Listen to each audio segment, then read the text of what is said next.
하나님의 말씀은 구약성경 창세기 3장 9절에서 17절 말씀입니다.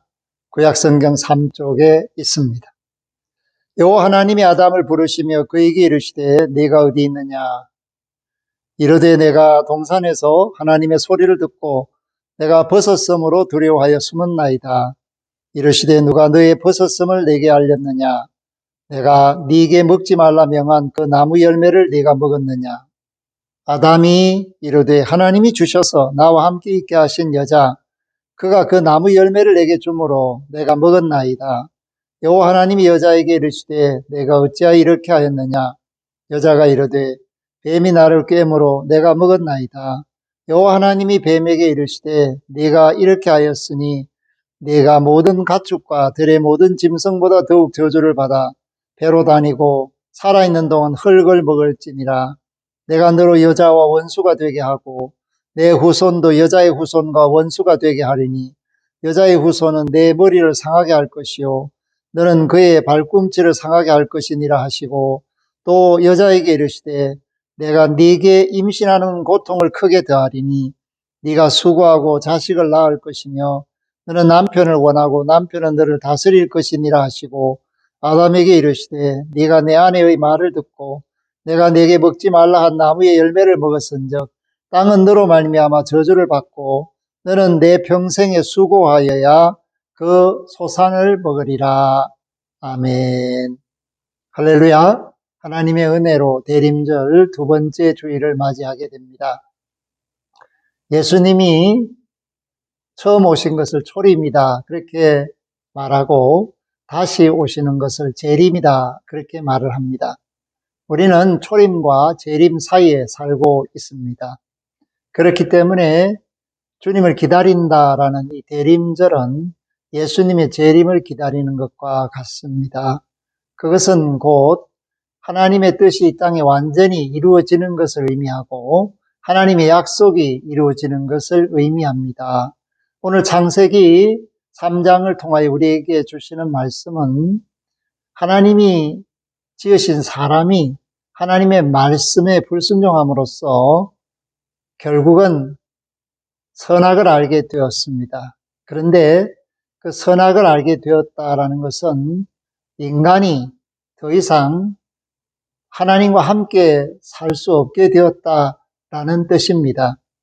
왜냐하면 우리가 선악을 판단을 하지 못하도록 하나님이 지으셨는데 선악을 판단한다라는 것은 곧 죄가 그 속에 틈타고 자리 잡고 욕심이 뿌리를 내려서 사람을 불행하게 하고 서로를 비교하게 하고 하나님의 뜻을 저버리게 하는 그런 아픔을 가져다 주게 된 것입니다. 그렇기 때문에 하나님은 동산 중앙에 생명나무와 선악을 알게 하는 나무를 주셨습니다. 그런데 그 선악을 알게 하는 나무의 열매는 따먹지 말아라. 따먹으면 정령 죽으리라. 그렇게 말씀을 주셨는데 아담이나 하와나 하나님과 더불어서 복락을 누리는 그 시점에는 아무도 선악을 알게 하는 나무의 열매를 먹으려는 생각을 하지 않았습니다. 그런데 아담과 하와가 떨어져 있을 때 하나님 의지하지 않고 하와가 사탄에게 이끌렸을 때 결국은 선악을 알게 하는 나무의 열매를 따먹게 됩니다. 뱀이 여자에게 말을 합니다. 그 열매 따먹어도 죽지 않는다. 오히려 눈이 밝아져서 하나님과 같이 된다. 그리고 선악을 알 줄 하나님이 아신다. 결과적으로 눈이 밝아진다라는 것은 욕심에 눈을 뜨게 된다는 것을 의미하게 됩니다. 선악이라는 것은 가치 중립적인 의미에서는 분별을 하지 않았을 때는 선도 아니고 악도 아닙니다. 그러나 그것을 새로운 눈을 떠서 욕심에 이끌려서 보면 자기 생각에 따라서 이것은 좋다, 이것은 나쁘다라는 선악이 갈리게 됩니다. 그렇기 때문에 하나님께서는 인간이 선악을 안다라는 것을 원치 않았습니다. 그런데 인간이 선악을 알게 되는 날, 그 날을 바라셨기 때문에 이 선악을 알게 하는 나무도 심으신 것입니다. 그런데 언제 선악을 알아야 하는가? 그것은 거룩해졌을 때, 하나님의 때가 이르렀을 때, 예수 그리스도 안에서 호흡할 때, 그때는 우리의 생각대로가 아니라 하나님의 뜻대로 사는 사람이 되기 때문에 선악의 구애를 받지 않습니다. 자유롭기 때문에. 그러나 예수 그리스도 안에서 구원을 받지 못한 채 생명나무 없이 인간이 예수님 없이 선악을 알게 될 때 불행해진다. 그것은 곧 아픔과 고통과 눈물과 죽음의 시작이 된다. 그 모든 씨앗이 선악을 알게 됨으로부터 시작했다라는 것을 의미해 주고 있습니다. 사탄이 이 옛 뱀이 하와에게 말할 때 하와는 그 나무를 보게 됩니다. 지금까지 보던 나무가 아니에요. 눈을 떠서 밝히 보게 되니까 그 나무는 그야말로 아름답고 좋아 보였습니다. 6절에 보니까 여자가 그 나무를 본즉 먹음직도 하고 보암직도 하고 지혜롭게 할 만큼 탐스럽기도 한 나무인지라. 모든 것이 달라졌습니다. 평범하게 보이던 것이, 관심도 별로 주지 않았던 것이 갑작스럽게 특별하게 느껴지는 것, 이것이 바로 인간의 욕심이 싹 터서 눈을 뜨게 되었다라는 것을 말해주고 있습니다. 그래서 그들이 원한 하나님처럼 되는 것이 아니라 부끄럽게 되고 수치스럽게 되고 오히려 하나님을 피하게 되는 그런 고통스러움을 맛보게 됩니다. 그들은 선악을 알게 하는 나무의 열매를 먹었습니다. 아담이 먹고 하와가 먹고 아담이 먹는 그런 일이 벌어지게 되었습니다. 물론 순서적으로는 여자가 먼저 먹고 아담이 나중에 먹었습니다. 그러나 먹었다라는 것은 같습니다. 왜냐? 둘이 한 몸이 되라고 하셨기 때문입니다. 누가 먼저 먹었든 관계없이 이미 한 사람이 먹으면 다 같이 먹게 된 것을 의미하고 있습니다. 오늘날도 많은 사람들이 책임을 회피하려고 핑계를 대는데 오늘 그 핑계대는 습관이 바로 조상으로부터 왔다라는 것을 본문이 말해주고 있습니다. 이들은 무화과나무 잎으로 엮어 치마를 만들고 하나님을 피해서 숨었습니다. 그럴 때 하나님이 아담을 부르신 겁니다. 아담이나 하와나 그냥 자유롭게 언제든지 하나님을 만날 수 있었고 피할 이유도 없었습니다.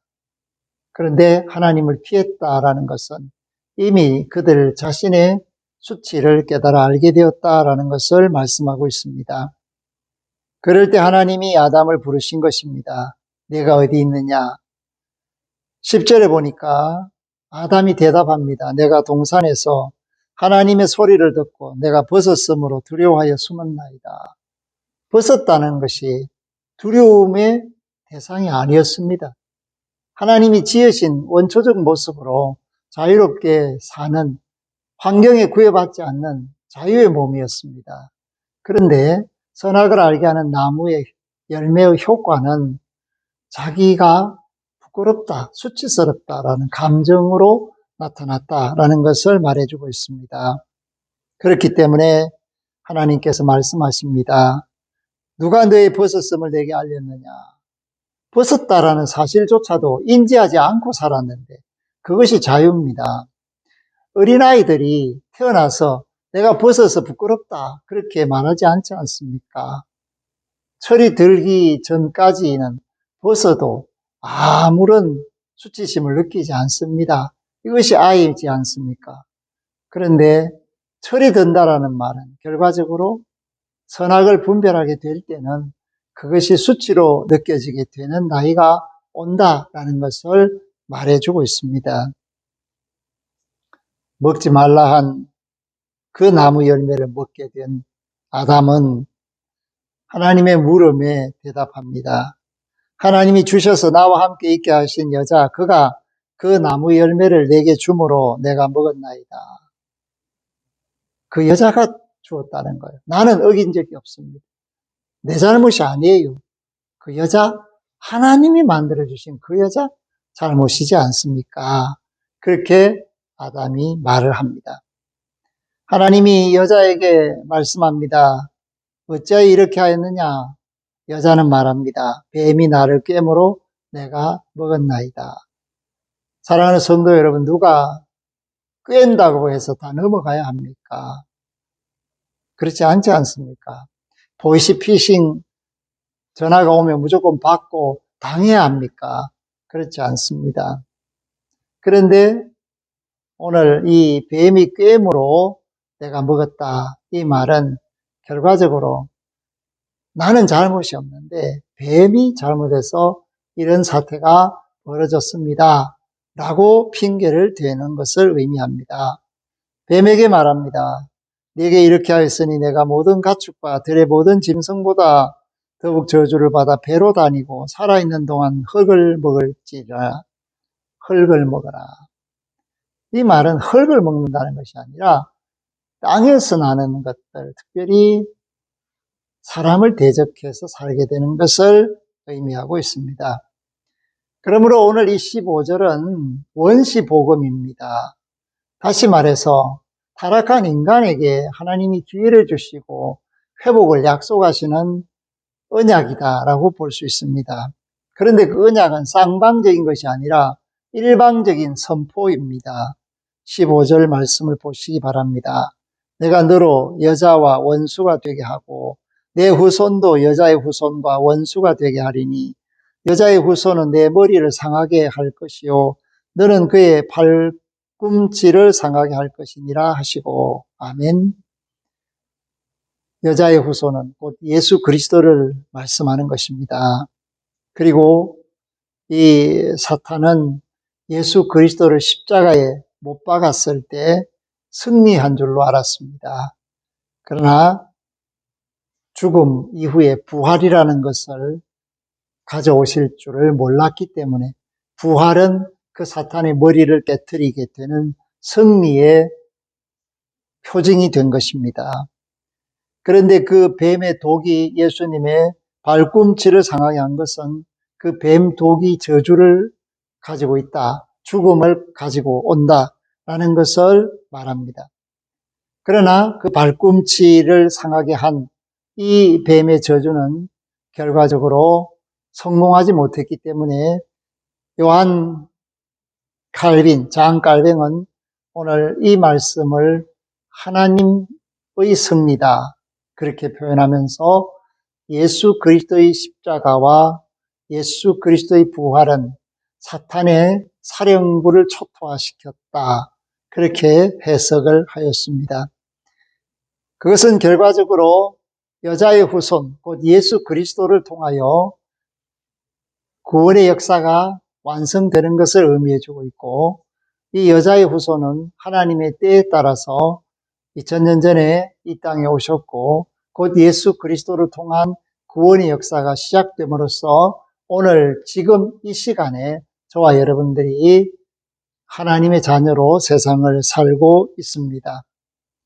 물론 아이를 낳고 노동을 하는 이것이 오늘 마치 징계처럼 느껴지도록 말씀되고 있었는 것은 그들이 본래적으로 에덴 동산 안에서는 아무런 고통도 없고 아픔이 없었다가 이제 그 에덴 동산을 떠나게 되었을 때 당하는 수고와 노력 그리고 아픔이 결과적으로 인간을 성숙시키고 다시 자기를 돌아보게 하고 자신이 하나님 앞에 온전히 서야 한다는 사실을 깨닫게 하는 연단의 기회가 되었다라는 것을 말합니다.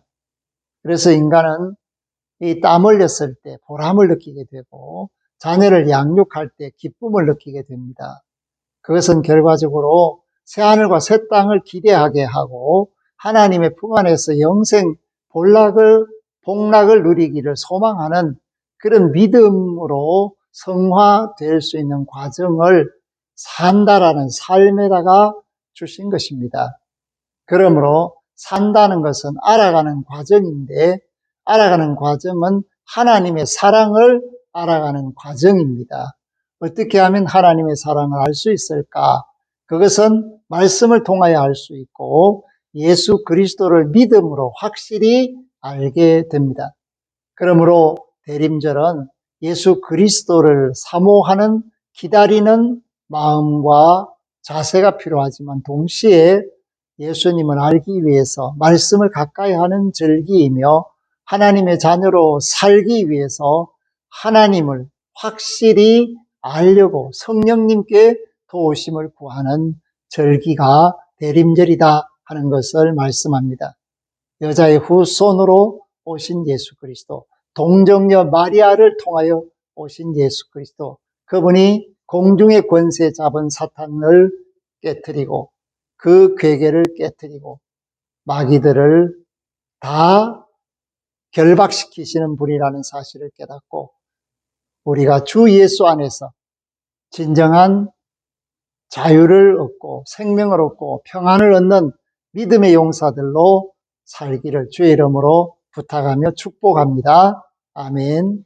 하나님 감사합니다. 오늘 말씀을 통하여 우리 자신을 다시 돌아봅니다. 우리를 얽매고 있는 것이 무엇일까? 우리의 삶을 흐트리는 것이 무엇일까? 그것은 하나님을 알지 못했을 때, 주님을 떠나서 할 때 일어나는 혼란이요 비극입니다. 우리는 나침판 없이 항해하는 배가 되지 말아야 하며 말씀 없이 사는 인간이 되지 말아야 합니다.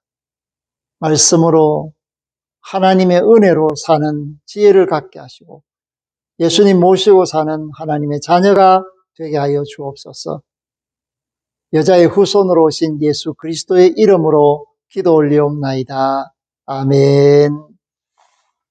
지금은 우리 주 예수 그리스도의 은혜와 하나님 아버지의 극진하신 사랑하심과 성령님의 함께 계심이 암과 삶의 영역 속에서 주님을 모시게 됨을 기뻐하며 성령님의 이끌림 속에서 말씀의 열매를 맺어가는 믿음의 권속들, 그 가정, 산업, 생업, 자녀들 그 앞길 만난 머리 위에와 구원받아 마땅한 천하 만민들 위에 이제로부터 영원토록 항상 함께 하시기를 축원하옵나이다.